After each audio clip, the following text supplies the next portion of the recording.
Muito bem, meus irmãos, nós temos falado sobre a carta de Tiago, e é uma carta interessante porque a carta de Tiago ela é muito simples, as orientações dela não tem ah, muita discussão teológica.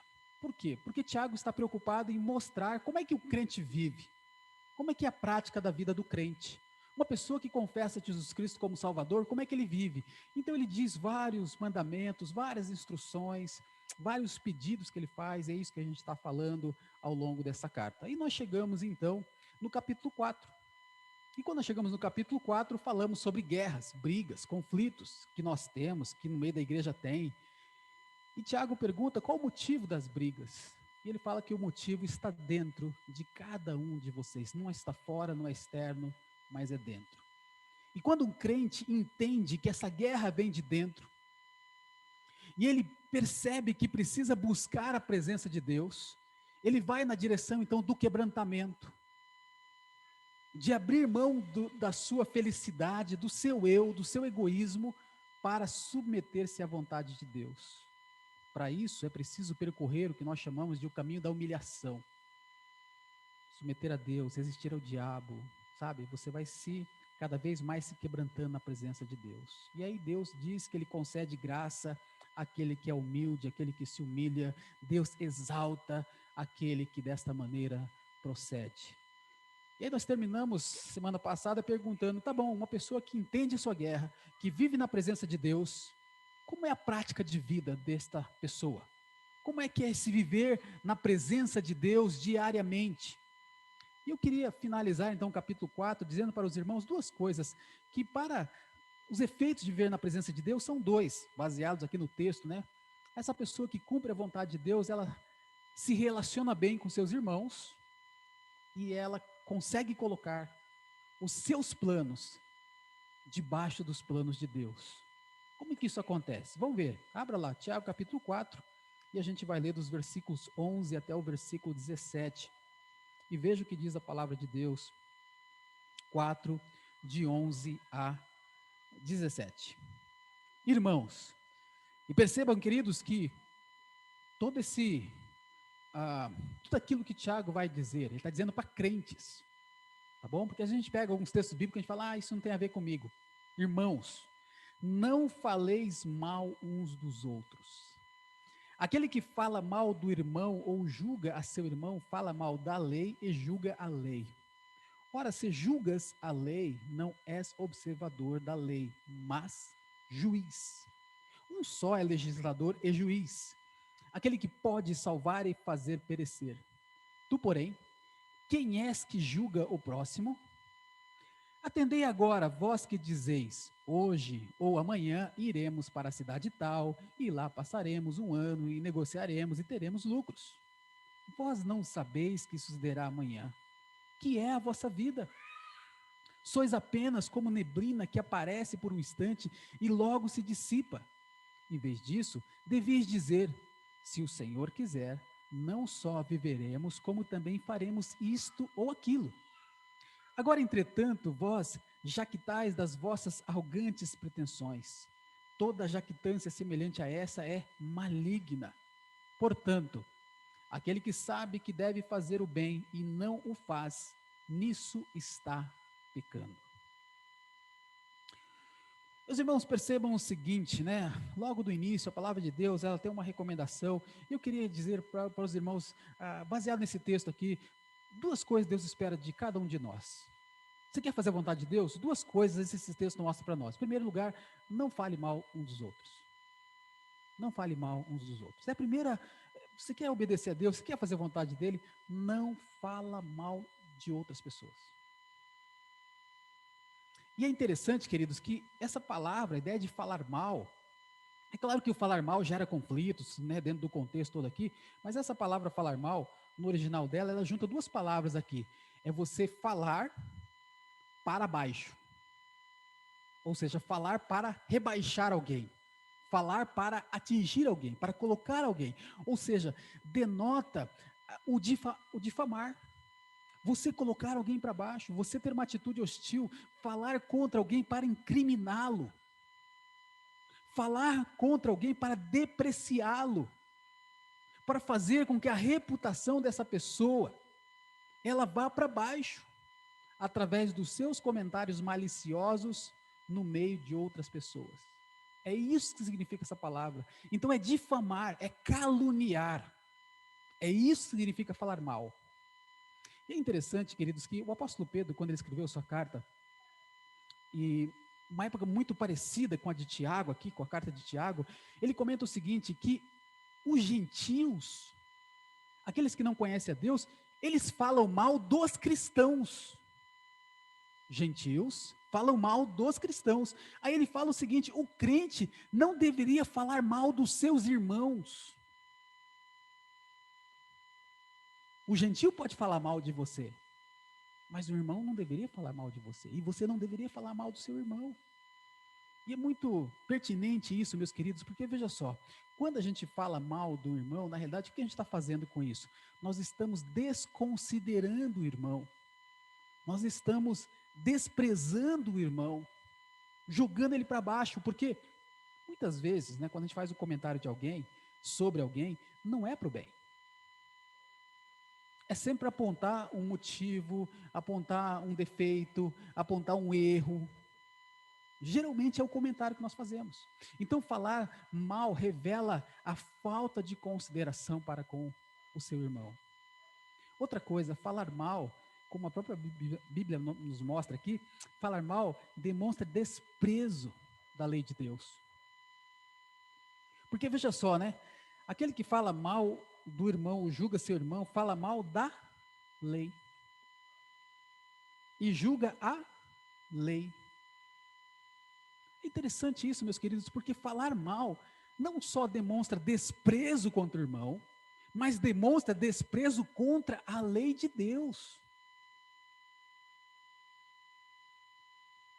Falar mal, e é interessante que Tiago ele faz essa associação, está relacionado ao pecado de julgar. E é muito interessante, porque geralmente você faz uma avaliação de uma situação, você olha para o irmão e você não concorda com uma atitude que ele faz, sem perguntar o porquê fez ou deixou de fazer, e aí em cima daquilo você já emite um juízo, um julgamento e uma condenação. Por isso que o falar mal e o julgar, eles caminham paralelos. Só que falar mal, como a palavra de Deus está falando aqui, não é aquela avaliação que nós devemos fazer, né? Tanto que Paulo fala que nós devemos avaliar todas as coisas, julgar todas as coisas e reter o que é bom. Então tem uma avaliação que ela é necessária a gente fazer. Só que aqui o contexto não é essa avaliação que a gente está fazendo. É aquela avaliação para o mal, para fazer aquele comentário que não vai ajudar em nada. E aí, como a palavra de Deus fala, ao falar mal do irmão e atacá-lo, na verdade, nós estamos falando mal contra a lei de Deus, julgando a lei de Deus. E aí é interessante, veja só, né, que a gente deixa de ser aquele cumpridor da lei para ser agora o juiz, o julgador. Então, meus queridos, talvez a pergunta assim bem prática para nós é o seguinte: você valoriza a palavra de Deus? Sim ou não? A pergunta depois dessa é o seguinte: você valoriza ou não o seu irmão? Porque se você não valoriza o seu irmão, você também não valoriza a palavra dele, a lei do Senhor que foi colocada para você. Outra coisa, além de revelar então essa desconsideração com o irmão, além de revelar o desprezo para com a lei de Deus, falar mal do outro, julgar o outro, meus queridos, é uma expressão de arrogância. Lembre que no contexto aqui, Tiago está dizendo que Deus ele dá graça ao humilde, mas ele resiste ao soberbo. Depois ele fala sobre o caminho da humilhação, que é o caminho que nos leva à presença de Deus. Só que a pessoa que julga o outro e fala mal do outro, em que lugar ela se coloca? Em que posição ela se coloca? Na posição de julgador. E a palavra de Deus fala, um só, versículo 12, é legislador e juiz. Aquele que pode salvar e fazer perecer. E você? Quem você é? Só que a gente senta na cadeirinha do juiz ou a gente acha que senta na cadeira do juiz, e a gente está apto para julgar as pessoas e emitir opiniões e pensamentos contra pessoas. E nós não devemos fazer isso, meus queridos, porque essa pergunta aqui deveria colocar a cada um de nós, no devido lugar, quem você pensa que você é? E eu deveria chegar diante dessa palavra de Deus e falar assim: Deus, eu não sou nada. Então, por que você está se sentando na posição de juiz, avaliando as outras pessoas, julgando as outras pessoas e emitindo opiniões contra elas? E lembra, meus irmãos, é como Tiago começa dizendo: meus irmãos, não falem mal dos outros.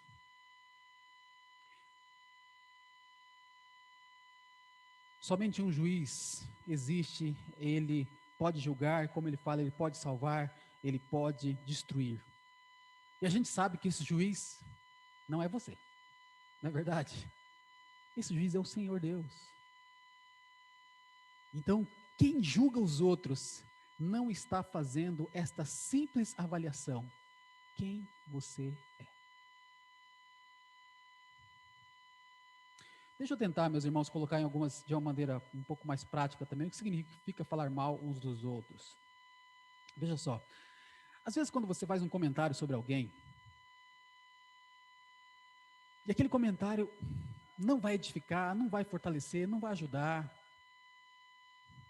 vai jogar para baixo, vai manchar a reputação daquela pessoa.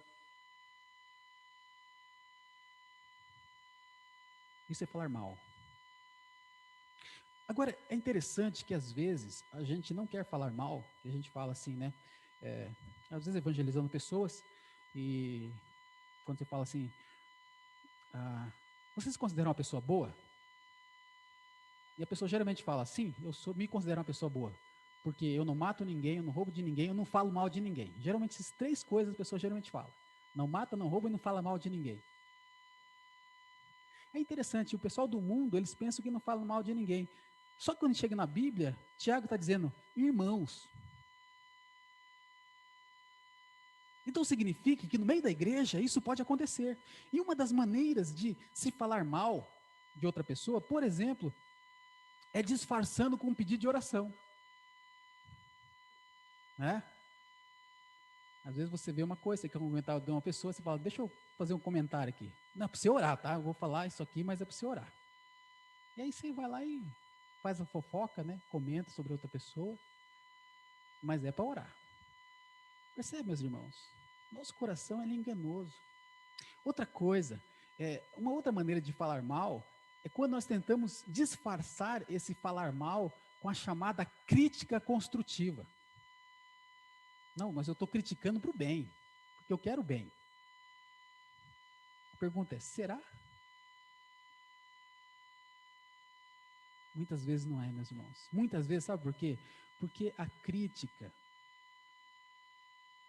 ela não edifica, ela destrói. Por exemplo, depois que você faz a crítica à pessoa, e aquela crítica se falou que é uma crítica construtiva, a pessoa se sente edificada, confortada, encorajada, estimulada, ou ela se sente para baixo, mal, com vontade de desanimar, desistir. Mas nós achamos que estamos fazendo uma crítica construtiva. E sabe o que é pior ainda, meus irmãos? É quando a gente faz uma crítica a alguém para uma outra pessoa.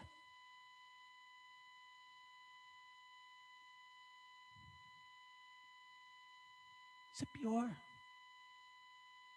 Porque aí, de fato, a gente está assumindo que o nosso julgamento sobre aquela pessoa está certo. Eu estou emitindo uma opinião sobre aquela pessoa e estou passando esta informação para uma outra pessoa. Isso é falar mal. E a palavra de Deus está dizendo: irmãos, não faleis mal uns dos outros. Quando a gente lê um texto desse aqui, meus irmãos, a gente tem que sair da igreja nessa semana toda, pensando cada vez mais, falar: será que o que eu vou comentar aqui não é falar mal? Será que o que eu vou falar aqui não vai ultrapassar aquela linha que a Bíblia estabeleceu. Muitas vezes, quando a gente lê a palavra de Deus, eu não sei se vocês lembram, né, quando ele chegou, estava no capítulo 3, quando ele falou sobre o pecado da língua, tem horas que dá a impressão assim que Deus quer que a gente fique mais quieto, e parece que é isso mesmo. Que a gente fale um pouco menos, porque tem horas que a gente fala demais, e a gente, né, acaba ultrapassando certos limites. E sabe outra coisa, meus irmãos? Essa pessoa que geralmente é o crítico, né, que se coloca na cadeirinha de juiz, que julga tudo, geralmente é a pessoa que sabe tudo, que opina sobre tudo, que é aquele soberbo, que é arrogante, que a opinião dele é a que vale. E vamos lembrar aqui, versículo 6, Deus dá maior graça pelo que diz, Deus resiste aos soberbos, mas dá graça aos humildes. Então não vamos falar mal, tá bom? Então, próxima vez que você fizer um comentário sobre alguém, primeira pergunta que você tem que fazer é o seguinte: será que o que eu vou falar é mal? Será que esse comentário não está desconsiderando a outra pessoa? Será que este comentário não está infringindo a lei de Deus? Será que este comentário não expressa a minha arrogância? Passa por esse crivo, meus irmãos, a gente vai ter uma palavra mais boa com relação às outras pessoas, tá bom? Então, queremos cumprir a vontade de Deus. Primeira orientação é: não falem mal uns dos outros. Segunda orientação que a palavra de Deus nos dá aqui. E de novo, meus irmãos, aqui eu vou falar aqui, eu acho que você vai ouvir isso e falar assim: mas eu já faço isso. Inclua sempre o Senhor nos seus planos. Amém?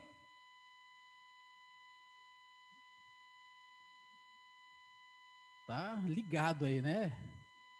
Muito bom. A mãozinha dele, até deu o chimite ali. Meus queridos, veja só, né? Não deixa Deus fora dos seus planos.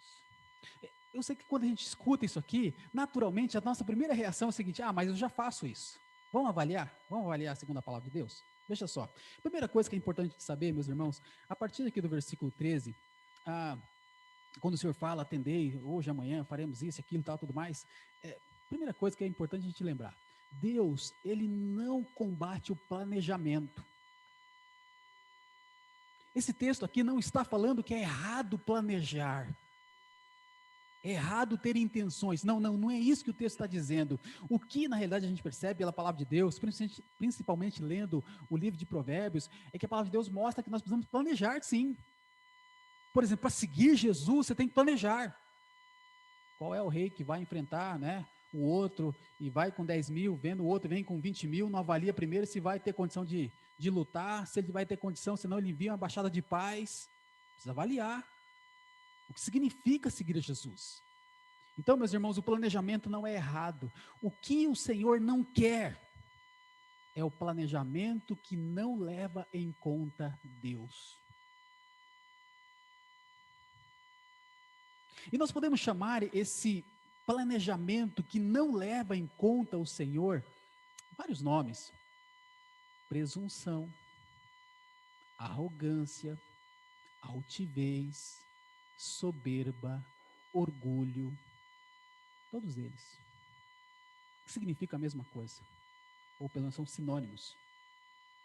Sabe por quê, meus irmãos? Porque o que o texto está mostrando para nós é o seguinte, né?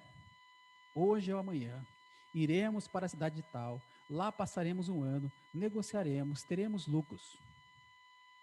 Sabe aquela pessoa que fala assim: eu vou fazer isso, vou fazer aquilo, vou realizar, vou executar, vou isso, vou aquilo. A pessoa põe 1001 plano para realizar e toca a vida, mas ele não considera Deus.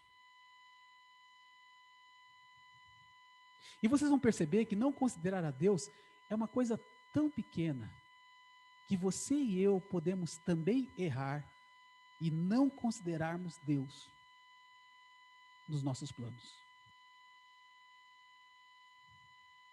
Então veja só, quando a pessoa faz isso, quando ela planeja, pensa, ela imagina, ela está agindo de fato pela soberba, pelo seu eu, pela sua vontade.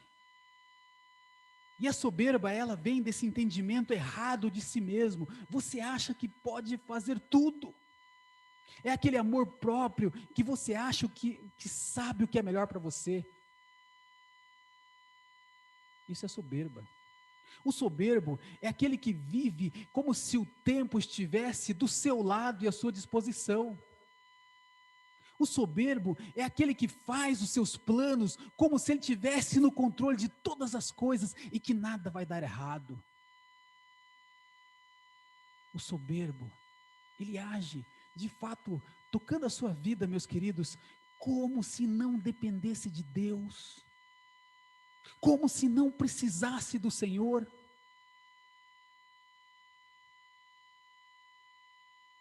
E a palavra de Deus mostra que a soberba é um pecado sério, porque o Senhor resiste aos soberbos. A soberba precede a ruína. A soberba nos impede de descer o caminho da humilhação e ir para a presença do Senhor. Então, meus irmãos, a soberba é um pecado sério e ela envolve a decisão de planejar e comandar a vida, deixando Deus de lado. E talvez você já esteja pensando assim, mas eu não faço isso. Vamos continuar avaliando aqui. Mas a palavra de Deus nos mostra algumas coisas que nos ajudam a lidar com a soberba. Como que a gente pode lidar com isso? E perceber se eu não estou caminhando por esse caminho da soberba. Veja só, no versículo 14, ele fala assim, não sabeis o que sucederá amanhã. Primeira coisa, meus irmãos, se a gente quer lidar com o nosso coração, fazer uma avaliação se ele está sendo soberbo ou não, e a gente combater a soberba no nosso coração, primeira coisa, tenha consciência da sua ignorância. Você não sabe nada. Amanhã vai levantar e trabalhar, Luiz? Eu acho que sim, né? Percebe? Mas a gente acha que sabe tudo. Então, queridos, colocamos em nossa cabeça certas coisas, mas a palavra de Deus fala assim, não sabeis o que sucederá amanhã.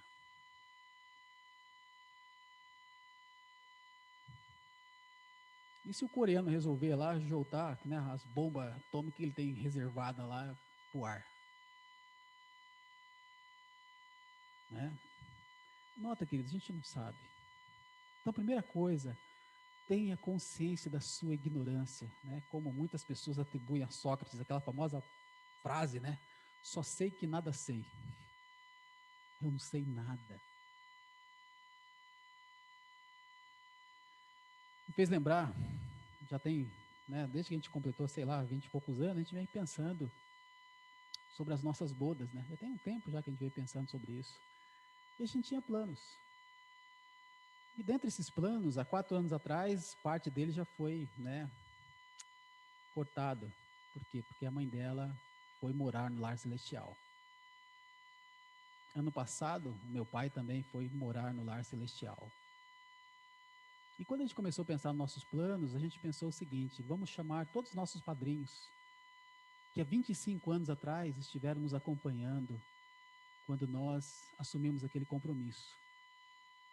Pela graça de Deus, todos eles estão casados, firmes e fortes, né? Para nós é uma referência, e nós queríamos chamar todos eles. Aí veio o Covid. Não deu certo. A gente queria cortar um bolinho depois da festa lá, repartir com vocês. Não deu certo. A gente não sabe nada. A gente imagina uma coisa, queridos. A gente não sabe o que vai ser o dia de amanhã.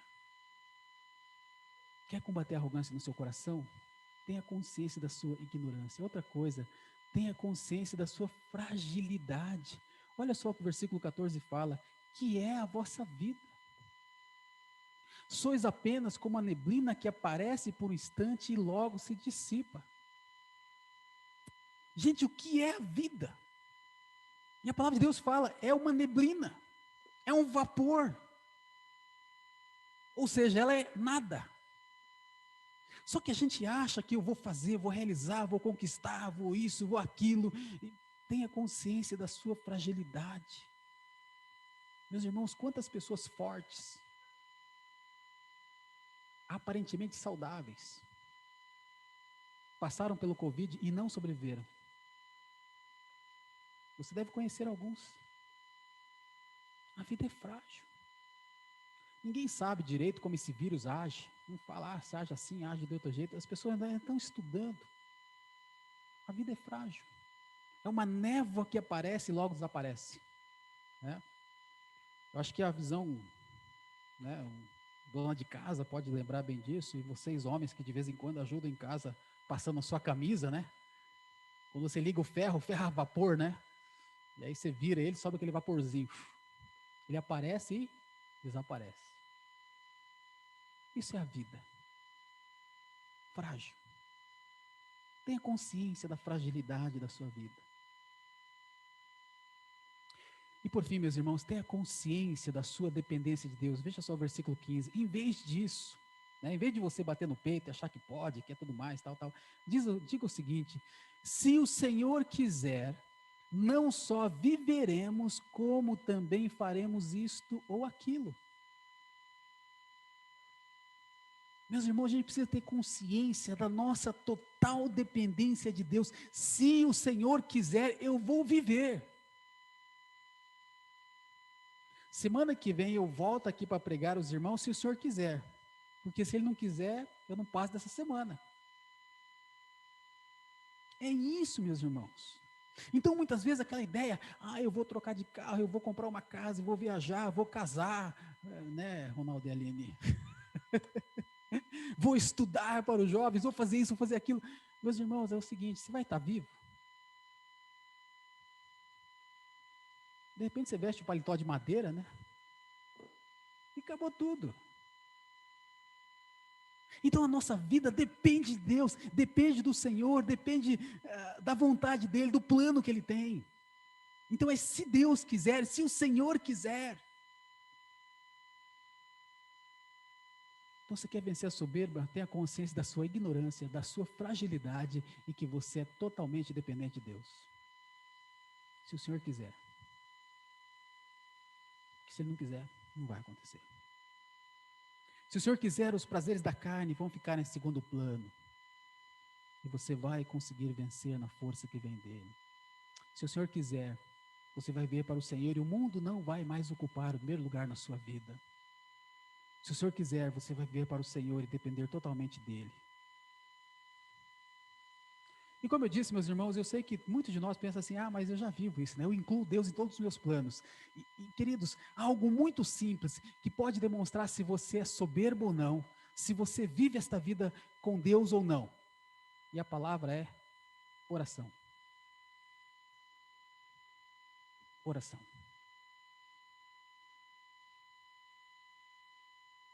Você diz que inclui Deus em todas a sua vida, em todos os seus planos. Você ora.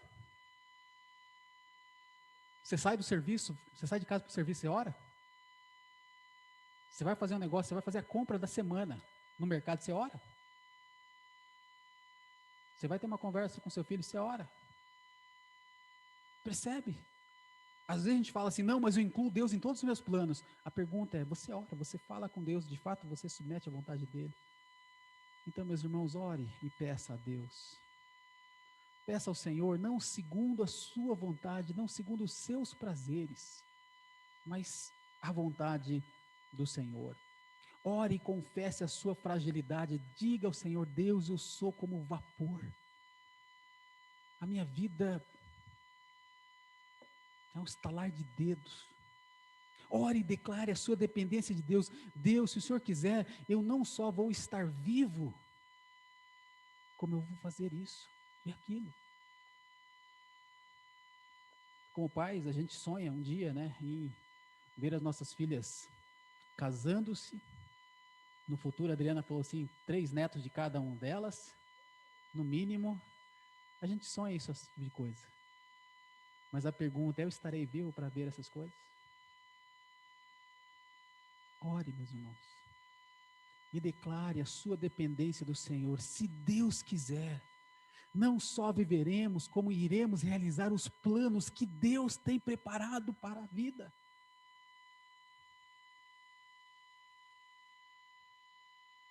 Ore.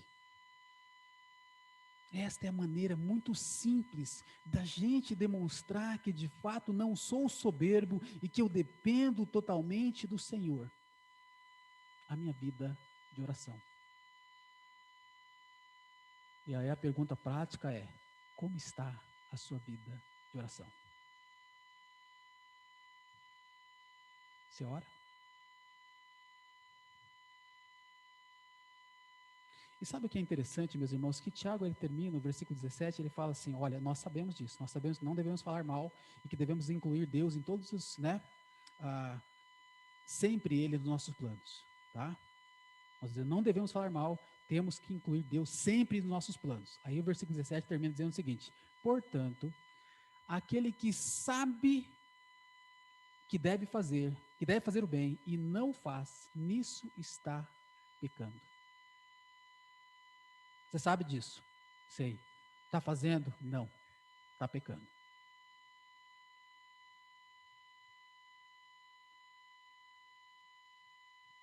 Mas nós queremos, meus irmãos, viver nesse mundo em paz. E eu comecei o capítulo 4 lendo, Viver em paz no mundo em guerra.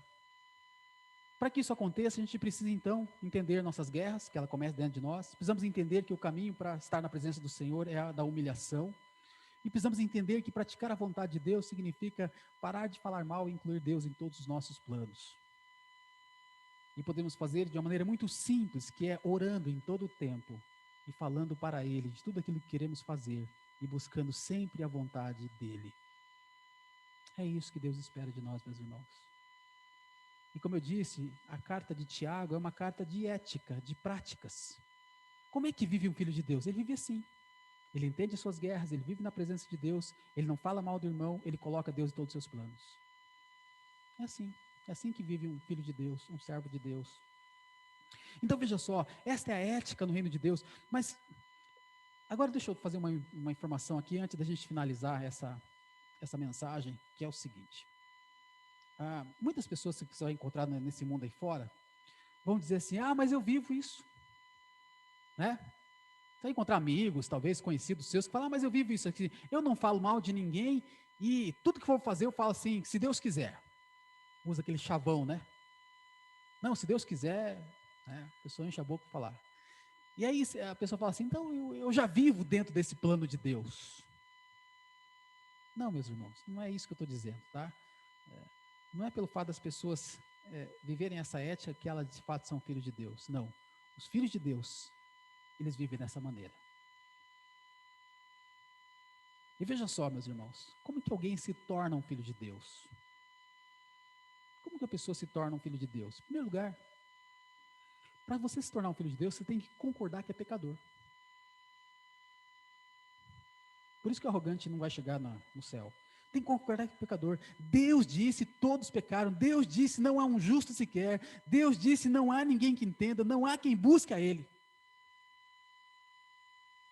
Então, primeira coisa, se você quer ser um filho de Deus, você precisa admitir: eu sou esse pecador.